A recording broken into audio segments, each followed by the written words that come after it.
Good morning, welcome to news cafe. నేను Gracie. ముందుగా వివిధ వార్తాపత్రికల్లో వచ్చిన ప్రధాన అంశాలను అయితే ఇప్పుడు చూద్దాం. ముందుగా ఈనాడు తెలంగాణ ఎడిషన్ చూసినట్లయితే కృష్ణా జలాల్లో కేసీఆర్ ద్రోహం 1000 రెట్లు అధికం. ఉమ్మడి పాలనలో కన్నా ఆయన హయాంలోనే తీవ్ర అన్యాయం. జగన్తో భారాస అధినేత అనుబంధం రాష్ట్రానికి తీరని నష్టం. 10 ఏళ్లలో ఒక్క ప్రాజెక్టు పూర్తి చేయలేదు. తేదీ చెబితే చర్చకు అసెంబ్లీ సమావేశాలు పెడతాం. ఎర్రవెల్లి ఫామ్ హౌస్లో మాక్ అసెంబ్లీకైనా సిద్ధం, నేను వస్తా ముఖ్యమంత్రి రేవంత్ రెడ్డి. అలాగే కల్తీ కల్లోలం హైదరాబాద్లో 5గురు మృతి, నిమ్స్లో 31 మంది చికిత్స. పెరుగుతున్న బాధితుల సంఖ్య, పోలీసుల అదుపులో 7గురు నిందితులు. రైట్, ఇక నమస్తే తెలంగాణ ఎడిషన్ చూసినట్లయితే 9,000 కోట్ల బిగ్ భూదందా. గోపనపల్లిలో 90 ఎకరాలకు సర్కారు పెద్దల ఎసురు. గుడిసెలు ఖాళీ చేయాలని హిజ్రాలతో దాడి. పంపులు నడపకుండా తంపులా. తప్పుడు లెక్కలు, అబద్ధపు మాటలతో మభ్య పెడుతున్నారు. కుక్కతోక వంకరలా చెప్పిన అబద్ధాలనే మళ్లీ మళ్లీ చెప్తున్నారు. 50 ఏళ్ల పాలనలో నీటిపారుదలను నిర్వీర్యం చేసింది కాంగ్రెస్. పదవి కోసం పెదవులు మూసుకుని ఆంధ్రాకు దాసోహమన్నారు. దయ్యాలు వేదాలు వల్లించినట్లు శుద్ధపూస మాటలు చెప్తున్నారు. ప్రజా సమస్యలపై ఉద్యమిద్దాం. గోదావరి పరివాహక ప్రాంతాన్ని ఎడారిగా మార్చే కుట్ర. కాళేశ్వరం జలాల కోసం ఎదురు చూస్తున్న పంట పొలాలు. నిన్న కళ్ళు కాంపౌండ్, నేడు క్లబ్బు పబ్బు. ప్రెస్ క్లబ్పై సీఎం రేవంత్ అనుచిత వ్యాఖ్యలు. జగ్గారెడ్డి వ్యాఖ్యలపై నిరసన వెల్లువెత్తిన సీఎం నోట మళ్లీ అదే పరుష పదజాలం. ఆ ఇద్దరే అనుచిత వ్యాఖ్యలపై జర్నలిస్టుల ఫైర్. రైట్, ఇక ఆంధ్రజ్యోతి తెలంగాణ ఎడిషన్ చూసుకున్నట్లయితే కల్తీ కళ్ళుకు 6గురు బలి. కళ్ళు కాదది గరళమే. క్లోరల్ హైడ్రేట్, అల్ప్రాజోలం, డైజీపామ్ కలిపిన కళ్ళుతో తీవ్ర హాని. నాడీ వ్యవస్థపై తీవ్ర ప్రభావం. కంటి చూపు పోయే ప్రమాదం. ఊపిరితిత్తులు, కిడ్నీ, గుండె వంటి కీలక అవయవాలకు చేటు. వెంటనే చికిత్స అందించకపోతే చనిపోయే ముప్పు. వైద్యులు. మరో 3 పరిస్థితి విషమం. హైదరాబాద్లో విషాదం. రైట్, ఫామ్ హౌస్కైనా వస్తా. అసెంబ్లీకి రాలేకపోతే అక్కడే చర్చిద్దాం. తేదీ చెబితే వస్తాం. మాక్ అసెంబ్లీ నిర్వహిస్తాం. క్లబ్బుల్లో పబ్బుల్లో చర్చలంటే మాకు ఇబ్బంది. తెలంగాణ హక్కుల కోసం దేవుడినైనా ఎదిరిస్తాం. తలా తోక లేకుండా మాట్లాడితే తోక కత్తిరిస్తాం. సీమాంధ్ర పాలకుల కంటే ఎక్కువగా తెలంగాణకు ద్రోహం చేసింది కేసీఆరే. రైతుల ప్రయోజనాలకు మరణ శాసనం రాశారు. సరిదిద్దేందుకు ప్రయత్నిస్తుంటే ఎదురు దాడి. కేసీఆర్ కేటీఆర్ పై సీఎం రేవంత్ రెడ్డి ధ్వజం. ఊళ్లు కొట్టుకుపోతే బాధ్యులెవరు? కాళేశ్వరం బ్యారేజీలు ప్రమాదకరంగా ఉన్నాయని ఎన్డీఎస్ఏ తేల్చింది. స్థానిక ఎన్నికలు, బీసీ రిజర్వేషన్లు. నేడు కేబినెట్ భేటీలో చర్చ ప్రధానంగా వీటిపైనే. గవర్నర్ ద్వారా ఆర్డినెన్స్, జీవో జారీకి అవకాశం. బనకచర్ల రాజీవ్ యువ వికాసం పైన చర్చ. హైదరాబాద్ పరిధిలో 35 ఆర్థిక మండళ్లు. ఉపాధికి నిలయంగా మహానగరం. ప్రస్తుతం 10 ఆర్థిక మండళ్లు, కొత్తగా మరో 25. ఈడీపీ 2050లో ప్రతిపాదనలు. విద్య, రవాణా, ఐటీ, పర్యాటక రంగాలకు ప్రాధాన్యం. హెచ్ఎండిఏ మాస్టర్ ప్లాన్లో ఈ ప్రణాళికే అత్యంత కీలకం. సిసిఐ, ఎస్ఐఐఎల్ పునరుద్ధరణకు చర్యలు. కేంద్ర పరిశ్రమల శాఖ మంత్రి కుమారస్వామికి జ్ఞాపికను అందిస్తున్న మంత్రి శ్రీధర్ బాబు. మూతపడ్డ ఈ సంస్థలపై కేంద్ర మంత్రి కుమారస్వామి సమీక్ష. పునరుద్ధరణపై నివేదిక అందించాలని అధికారులకు ఆదేశాలు. రైట్, ఇక సాక్షి తెలంగాణ ఎడిషన్ కూడా చూసినట్లయితే మీరు ఎప్పుడంటే అప్పుడే అసెంబ్లీ మండలి సమావేశాలు ఏర్పాటు చేస్తాం, లేదంటే ఎర్రవెల్లి ఫామ్ హౌస్లో మాకు అసెంబ్లీ పెడతామని సేమ్ అంశాన్ని అయితే హైలైట్ చేశారు. ఇక కల్తీ కళ్ళుకు మరో 4గురు బలి. 6కు చేరిన మృతుల సంఖ్య. ఆసుపత్రుల్లో 32 మందికి చికిత్స. వీరిలో 4గురి పరిస్థితి విషమం. ఆ 8 మంది ఆచూకీ అసాధ్యమే. మ్యాచ్ కానీ డిఎన్ఏ రిపోర్ట్లు. సిగాచి పరిశ్రమ దుర్ఘటనలో కీలక నిర్ణయం తీసుకున్న అధికారులు. ఈ ప్రభుత్వం భయపడుతోంది. నేను రైతులను కలవడానికి ఇన్ని ఆంక్షల. నన్ను కలవడానికి వస్తున్న మామిడి రైతులను ఎందుకు అడ్డుకున్నారు? చంద్రబాబు కూటమి ప్రభుత్వంపై నిప్పులు చెరిగిన వైఎస్ జగన్. రైట్, ఇక ఆంధ్రప్రదేశ్ ఎడిషన్స్ చూసుకుందాం. ఫస్ట్ ఈనాడు ఆంధ్రప్రదేశ్ ఎడిషన్ చూసుకున్నట్లయితే మీ పనితీరు ఆశించినట్లు లేదు. కీలకమైన రాజకీయ అంశాలపైన ఎందుకు స్పందించారు? మహిళా ఎమ్మెల్యేని వైకాపా నాయకుడు కించపరిస్తే మీకు పట్టదా? వైకాపా కుట్ర రాజకీయాన్ని ఎండగట్టడంలో మీకేంటి ఇబ్బంది? మీ శాఖల్లో చేస్తున్న మంచి పనులను ప్రజలకు ఎందుకు చెప్పరు? వడోదరాలో కుప్పకూలిన వంతెన, నదిలో పడిపోయిన వాహనాలు, 11 మంది మృతుల్లో 2 చిన్నారులు. రైట్, ఇక సాక్షి ఏపీ ఎడిషన్ కూడా చూసినట్లయితే ఆంధ్రజ్యోతి ఏపీ ఎడిషన్ చూద్దాం. బంగారుపాళ్యంలో దండుపాళ్యం, రైతుల పరామర్శ పేరిట అదే అరాచకం. దండయాత్రల మామిడి యార్డుకు జగన్, ఎంపిక చేసిన రైతులకు అరగంటే పరామర్శ. ఎక్కడా రూల్స్ను పాటించని వైసీపీ బ్యాచ్. తోతాపురి రైతులకు 260 కోట్ల రూపాయలు. ఈ సీజన్లో 6.50 లక్షల టన్నుల మామిడి సేకరణ. అమరావతిలో ఎమ్మెల్యేల క్వార్టర్స్కు 524 కోట్లు. వాహనాలపై గ్రీన్ ట్యాక్స్ తగ్గింపుపై ఆర్డినెన్స్. కోకో మద్దతు ధర కింద 14.88 కోట్లు. కేబినెట్ నిర్ణయాలను వెల్లడించిన మంత్రి కొలుసు. లిక్కర్ స్కామ్లో రజత్ భార్గవ సీనియర్ ఐఏఎస్ పేరు వెలుగులోకి. నేడు మెగా పీటీఎం 2.0. జస్టిస్ యశ్వంత్ వర్మపై అభిశంసన. రైట్, వివిధ వార్తాపత్రికల్లో ప్రచురితమైన ప్రధాన అంశాలను అయితే చూసాం. ఇక ఈ అంశాలపై వివరణ అందించడానికి, విశ్లేషణ అందించడానికి మనతో లైవ్ ద్వారా రెడీగా ఉన్నారు డాక్టర్ అందే సత్యం గారు, విశ్లేషకులు. నమస్తే అండి అందే సత్యం గారు, గుడ్ మార్నింగ్.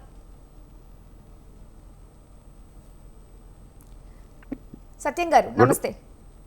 నమస్తే. రైట్ సార్, ముందుగా ప్రధాన అంశాల్లో ఒకటైన కృష్ణా జలాల్లో కేసీఆర్ ద్రోహం 1000 రెట్లు అధికం. ఏదైతే సీఎం రేవంత్ రెడ్డి చేసిన వ్యాఖ్యలను అయితే మనం హైలైట్ చేయడం చూస్తున్నాం. ఉమ్మడి పాలనలో కన్నా కేసీఆర్ హయాంలోని తీవ్ర అన్యాయం జరిగింది అని వ్యాఖ్యలు చేశారు. మరి ఆ వ్యాఖ్యలను ఎలా చూడొచ్చు అంటారు? సాధారణంగా ప్రజల్లో వాళ్ళ రాజకీయ పార్టీ అఫెన్స్లో ఉండటానికి ఇటువంటి ఛాలెంజ్లు చేస్తుంటారు. చంద్రబాబు నాయుడు బనకచర్ల అన్న ప్రతిపాదించినప్పటి నుంచి బనకచర్ల వల్ల తెలంగాణకు నష్టం అని చెప్పేసి అనేక రకాలుగా హరీష్ రావు స్టేట్మెంట్లు ఇచ్చారు. స్టేట్మెంట్ ఇస్తే ఇప్పుడు కాంగ్రెస్ ప్రభుత్వం కానీ రేవంత్ రెడ్డి కానీ 16 నుంచి జీవోలు ఇచ్చుకుంటూ వస్తున్నారు. ఆంధ్రప్రదేశ్ గవర్నమెంట్ జీవోలు ఇస్తున్నప్పుడు మాట్లాడినటువంటి హరీష్ రావు ఇప్పుడు ఎందుకు మాట్లాడుతుండనేది ఒకటి. రెండవది, జగన్ ప్రభుత్వం ఉన్నప్పుడు జగన్ ఇంటికి పిలిచి మర్యాద చేసి బేసిన్ లేవు, గీసిన్ లేవు, రాయలసీమకు నీళ్లు తీసుకెళ్ళండి, రాయలసీమని సస్యశ్యామలం చేసుకోండి అని చెప్పేసి కేసీఆరే ప్రోత్సహించిండు. ఈ 2 కారణాల వల్ల ఇవాళ ఆంధ్రప్రదేశ్ ప్రభుత్వానికి ప్రోత్సాహం దొరికి దరిదాపు 200 టీఎంసీల నీటిని తరలించడానికి ప్రయత్నం చేస్తున్నారు. అలా నీటిని తరలిస్తే తెలంగాణకు కేటాయించినటువంటి గోదావరి బేసిన్లో 1500 టీఎంసీలో 930 టీఎంసీలు తెలంగాణకు కేటాయించినటువంటి వాడుకోనే లేదు. అప్పుడే వాడుకోని నీళ్ళని బట్టుకు చూపెట్టి మిగులు జలాలని ప్రచారం చేసి వాటిని వాడుకోవాలని చూస్తున్నారు. వాడుకున్న తర్వాత చట్టబద్ధమైన హక్కుగా మారితే తెలంగాణకు కష్టం. 930 టీఎంసీలో కూడా కాళేశ్వరం ద్వారా 225 టీఎంసీలు ఎత్తిపోయాలనుకున్నారు. ఇప్పుడు అది కూడా ఫెయిల్యూర్ అయి ఉన్నది.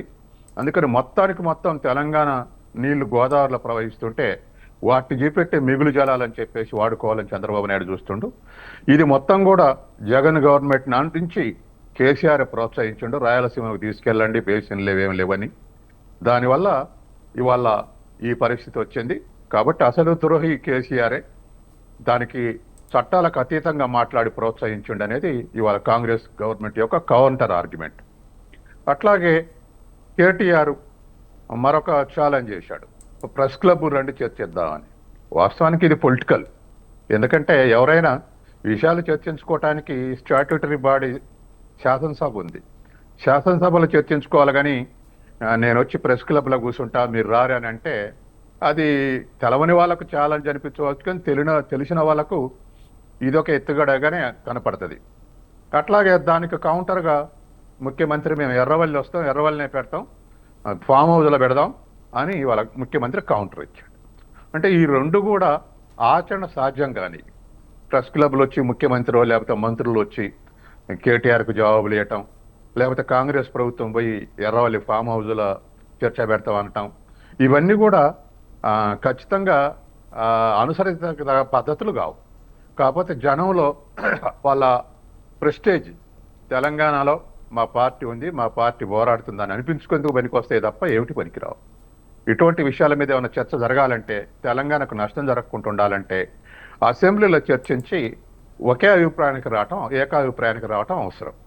ఎందుకంటే ఇవాళ ఏకాభిప్రాయానికి రాకపోతే నష్టం జరుగుద్ది. ఉదాహరణకు శ్రీశైలం ప్రాజెక్టు కట్టింది జల విద్యుత్ కొరకు, కానీ ఏదో మద్రాసుకు మంచినీళ్ళు, రాయలసీమకు మంచినీళ్ళు అని మొదలుపెట్టి ఇప్పుడు 10,000 క్యూసెక్కులు, ఆ తర్వాత 40,000 క్యూసెక్కులు, ఆ తర్వాత 80,000 క్యూసెక్కులకు పెంచారని తెలంగాణ నాయకులు ఇప్పుడు ఏదో పెద్ద వీరుళ్ళ లెక్క మాట్లాడతారు. అసలైన వీరులు పోతిరెడ్డిపాడుకు వ్యతిరేకంగా మాట్లాడిన వాళ్ళు జనార్దన్ రెడ్డి మరి శశిధర్ రెడ్డి. సొంత ప్రభుత్వానికి వ్యతిరేకంగా, సొంత ముఖ్యమంత్రి వ్యతిరేకంగా వాళ్ళు పోరాడారు అసెంబ్లీలో, పోతిరెడ్డిపాడు వల్ల నష్టం జరుగుద్దని. కానీ ఇప్పుడు సంతకాలు పెట్టొచ్చి మాకు 299, మీకు 512 సంతకాలు పెట్టొచ్చి పోతిరెడ్డిపాడు పెంచారంటే ఉపయోగం లేదు.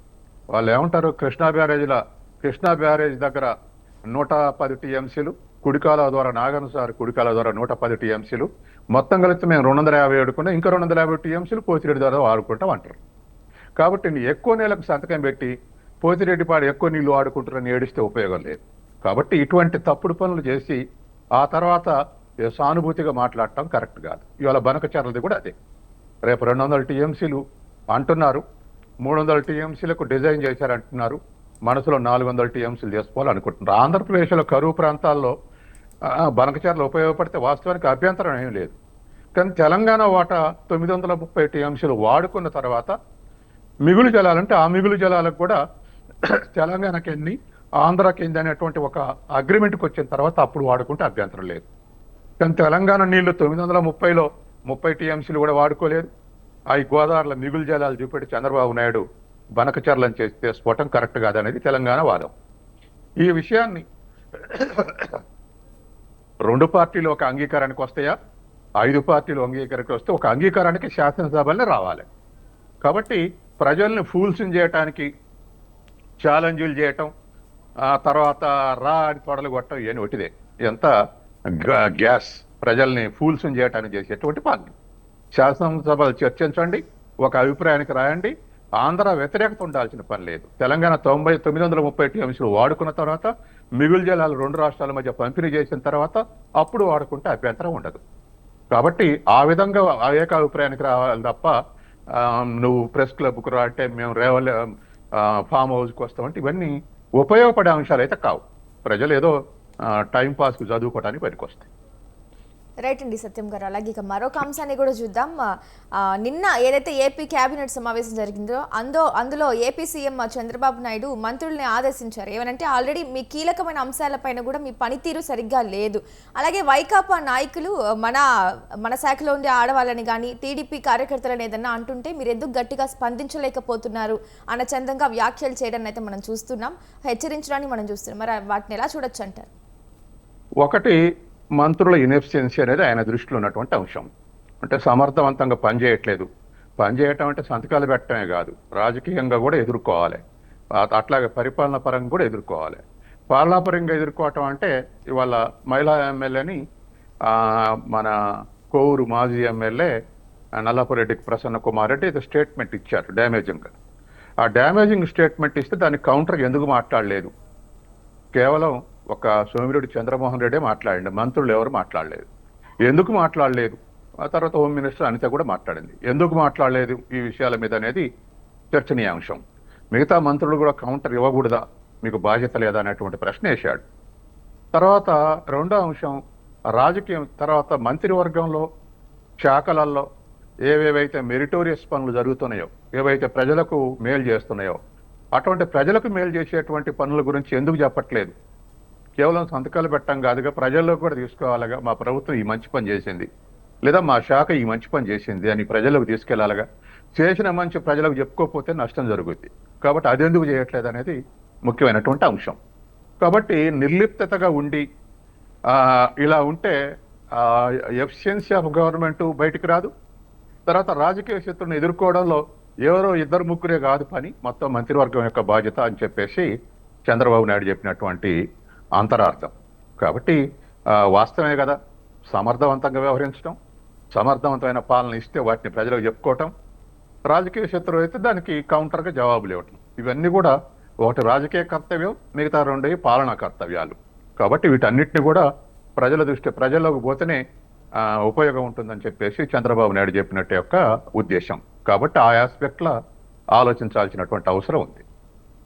రైట్ అండి సత్యం గారు. అలాగే ఏదైతే రాష్ట్ర ప్రతిష్టను దెబ్బతీసేలా వైకాపా నాయకులు ఫేక్ మెయిల్స్ పెడుతున్నారు అనే వ్యాఖ్య కూడా చంద్రబాబు నాయుడు చేయడం జరిగింది. మరి అసలు ఆ అంశాన్ని ఎలా చూడొచ్చు అంటారు? అసలు దానికి సంబంధించి డీటెయిల్స్ ఏంటి? ఫేక్ మెయిల్స్ వచ్చినప్పుడు ఖచ్చితంగా ఫేక్ మెయిల్స్ ఒకటి ఫ్యాక్ట్స్ మనకు తెలిసేటువంటి అవసరం ఉంది. కాబట్టి ఫ్యాక్ట్స్ ఉన్నాయా లేవా నిజం అనేటువంటిది ఫ్యాక్ట్ చెక్ ద్వారా చేసి ఇది అబద్ధం అని చెప్పేసి ప్రజలకు తెలియజేయటం. రెండోది వీళ్ళు కూడా పార్టీ పరంగా ప్రభుత్వ పరంగా వాటికి కౌంటర్ ఇవ్వటం. ఎక్కువ అబద్ధాలు అయితే అది నిజమై కూర్చుంటుంది, ఎక్కువసార్లు అబద్ధం చెప్తే అది నిజమై కూర్చుంటుంది. ఎప్పటి నుంచో ఉంది ఒక నానుడి, అబద్ధానికి స్పీడ్ ఎక్కువ, నిజానికి స్పీడ్ తక్కువ అని. కాబట్టి అటువంటి వాటిని కూడా ఎదుర్కోవాలి. ఆ మెయిల్స్ అనేటువంటిది కూడా ఒకటి వాళ్ళ పార్టీకి ఉన్నటువంటి సాఫ్ట్వేర్ వింగ్ కూడా, ఐటీ వింగ్ కూడా పనిచేయాల్సిన అవసరం ఉంది. దాన్ని మానిటరింగ్ చేసేటువంటి బాధ్యత పార్టీలో ఉన్నటువంటి వాళ్ళు కూడా చేయాల్సిన అవసరం ఉందనేది ఆయన యొక్క అభిభాషణ. ఎక్కువ ఫేక్ మెయిల్స్ పెడితే ఏ పార్టీ పెట్టినా లాంగ్ రన్లో దాని క్రెడిబిలిటీ పోదు. 2 రోజులు 3 రోజులు నమ్ముతారు, కానీ అసలు విషయం తెలిసిన తర్వాత నిజం పెడితే కూడా ఇది కూడా అబద్ధమే అనుకునే అవకాశం ఉంది. కాబట్టి ఎప్పటికప్పుడు ఫ్యాక్ట్ చెక్ ద్వారా అది కరెక్ట్ కాదా అని తేల్చుకొని వాటిని కౌంటర్ పెట్టడం అనేటువంటిది ఇవాళ ఉన్నటువంటి అన్ని పార్టీలు చేస్తున్నాయి. అన్ని పార్టీలకు ఐటీ వింగులు ఉన్నాయి. అన్ని పార్టీలు ఫ్యాక్ట్ చెక్ ద్వారా అబద్ధాలు ఏమిటో నిజాలు ఏమిటో చెప్తున్నాయి. అది తక్కువ చేస్తే ప్రభుత్వానికి నష్టం అనేది చంద్రబాబు నాయుడు చెప్పిన దాని యొక్క అర్థం. రైట్. అలాగే పథకాల గురించి కూడా చర్చించడం జరిగింది. ఏది నిలిపివేసిన ఎన్నో ప్రాజెక్టుల గురించి కూడా మళ్ళీ వాటిని పట్టాలెక్కించే దిశగా కూడా చర్యలు తీసుకుంటామని చెప్పారు. అలాగే పథకాలు ఏవైతే ఉన్నాయో ఉత్తరాంధ్ర సుజల స్రవంతి, రాయలసీమ ఎత్తిపోతల, వేదవతి, రాజోలి బండ అనే ఒక కీలక పథకాలకి ప్రాజెక్టులకు కూడా వాళ్ళు పచ్చ జెండా ఊపడం జరిగింది నిన్న జరిగిన ఏపీ కేబినెట్ సమావేశంలో. మరి అంశాలు ఎలా చూడొచ్చు అంటారు? ఇప్పుడు ఏ ప్రభుత్వం అయినా ఒక ప్రభుత్వంలో చేపడితే ఇంకో ప్రభుత్వ కాలంలో అవి పూర్తి అవుతుంటాయి. కాబట్టి పూర్తి చేయాల్సినటువంటి చేస్తే రిజల్ట్ తొందరగా వస్తుంది. ఎందుకంటే కొన్ని లాంగ్విటీ ఉన్నటువంటి ప్రాజెక్టులు ఉంటాయి, 10 ఏళ్ళు 15 ఏళ్ళు పడతాయి పూర్తి చేయడానికి. కొన్ని షార్ట్ టర్మ్లో పూర్తి అవుతాయి. కాబట్టి షార్ట్ టైంలో పూర్తి అయ్యేటువంటి వాటిని మనం ఆప్టిమం యూటిలైజేషన్ అంటాం.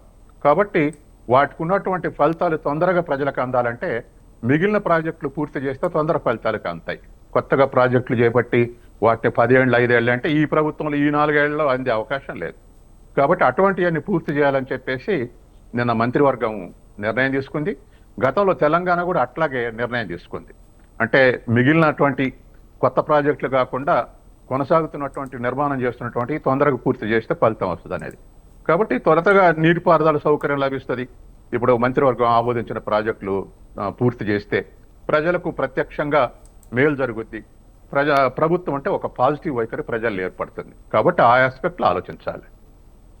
రైట్ అండి సత్యం గారు. ఇవాల్టి న్యూస్ కేఫ్లో పాల్గొని వివిధ ప్రధాన అంశాలపైన కూడా వివరణ అందించినందుకు ధన్యవాదాలండి. అందే సత్యం గారు, విశ్లేషకులు.